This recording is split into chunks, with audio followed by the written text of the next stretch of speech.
మన ప్రభువైన యేసుక్రీస్తు నామమున శుభవందనాలండి. దేవుని వాగ్దానం మత్తయి సువార్త 21వ అధ్యాయం 22వ వచనము. మరియు మీరు ప్రార్థన చేయనప్పుడు వేటిని అడుగుతారో అవి దొరికినవి నమ్మిన యెడల మీరు వాటినన్నిటినీ పొందుదురని వారితో చెప్పాను అనే వాగ్దానం చెప్పి పరిశుద్ధాత్ముడు అర్ధరాత్రి లేచి ప్రార్థన చేసి చెల్లించి మళ్ళీ ప్రార్థన చేసి దేవుడినప్పుడు దేవుడి వాగ్దానం ఇచ్చారు. వెంటనే షాడోస్ పెట్టిన కూడా ఆమె కూడా ఉదయకాల సాయంత్రకాల అర్ధరాత్రి ప్రార్థన చేస్తారు, స్తుతియాగం చేస్తున్నాను. బైబిల్ అయితే దేవుని కృపలను పూర్తిగా రాస్తానండి. గొప్ప ప్రార్థనలు కూడా చేస్తున్నాను అనమాట. అయితే ఇక్కడ రాత్రి మరి దేవుడు మీరు ప్రార్థన చేయనప్పుడు వేటిని అడుగుతారు అవన్నీ మరి నమ్మినలా మరి అవన్నిటిని పొందుకుంటారని చెప్పేసి దేవుడు ఇచ్చారండి వాగ్దానం.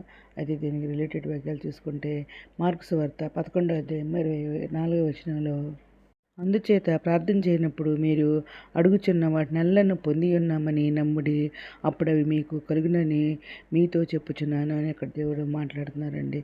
ఇంకా మత్తయి సువార్త 17వ అధ్యాయం 20వ వచనంలో, మీ అల్ప విశ్వాసం చేతనే మీకు ఆవగించేంత విశ్వాసం ఉండిన యెడల మీ ఈ కొండను చూసి ఇక్కడ నుండి అక్కడికి పొమ్మనగానే అది పోవును, మీకు అసాధ్యమైనది ఏదీ ఉండదని నిశ్చయముగా మీతో చెప్పుచున్నానని వారితో అనేను.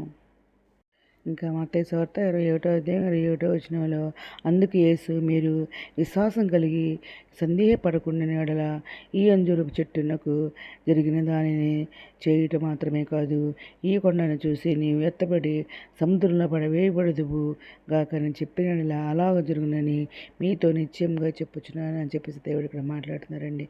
ఇంకా యాకోబు రాసిన పత్రిక 1వ అధ్యాయం 6వ వచనంలో, అయితే అతడు ఏమాత్రమును సందేహింపక విశ్వాసంతో అడగవలెను, సందేహించువాడు గాలిచేత రేపబడి ఎగిరిపడు సముద్ర తరంగమున పూలియుండెను అని చెప్పేసి ఇక్కడ దేవుడు మాట్లాడుతున్నారు.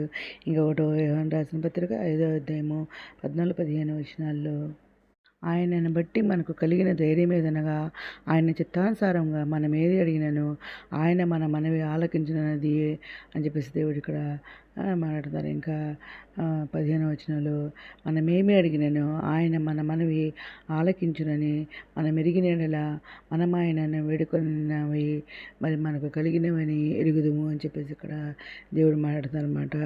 ఈ వాక్యాలన్నీ మరి మనం ప్రార్థన చేసేటప్పుడు విశ్వాసంతో అడిగితే అవి పొందుకున్నామని నమ్మిన యెడల నా మహిమను చూస్తారని చెప్పేసి దేవుడు మనతో మాట్లాడుతున్నారు అనమాట. విశ్వాసంతో ప్రార్థన చేస్తే శక్తిని మనము పొందుకుంటామని, ఏదడిగినా ఆయన ఇస్తారని ఈ వాక్యాలన్నీ మాట్లాడుతున్నాయి అన్నమాట మనతో. ఈ దినం వాగ్దానం మరి మనం విశ్వాస గల ప్రార్థన, ఆరోగ్యం, స్వస్థ, ఇంకా ఏదైనా ఇస్తారు దేవుడు. ఐశ్వర్యం అంతా, తెలివి, జ్ఞానం, బుద్ధి ఇవన్నీ ఆయనని గుప్తమైన అనమాట. సమస్తం ఆయన దగ్గర ఉన్నాయి కాబట్టి ఆయన్ని ప్రార్థన చేసి అడుక్కుంటే తప్పకుండా దయచేసి దేవుడు మన దేవుడు జీవంగల దేవుడు అనమాట. ఈరోజు ఈ వాగ్దానం అందరి చేతులు నెరవేరాలని కోరుకుంటే ఈరోజు మనం ప్రార్థన చేసుకుందాం. మౌనతుల సరస్వతి మంత్రకరమైన అవన్నీ తీస్తున్నాదండి. మమ్మల్ని నిశ్చయంగా ఆస్వాదించుందండి. మా సరిహద్దులు విశాలపరచుందండి.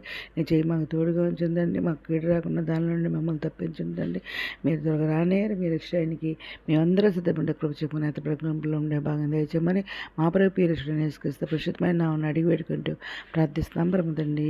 ఆమేన్. మేము దీని ప్రార్థనలో మా కుటుంబం నుంచి కూడా పే చేయమని మనం చేసుకున్నాను. ప్రభు సేవలో మీ సహోదరి. God bless you.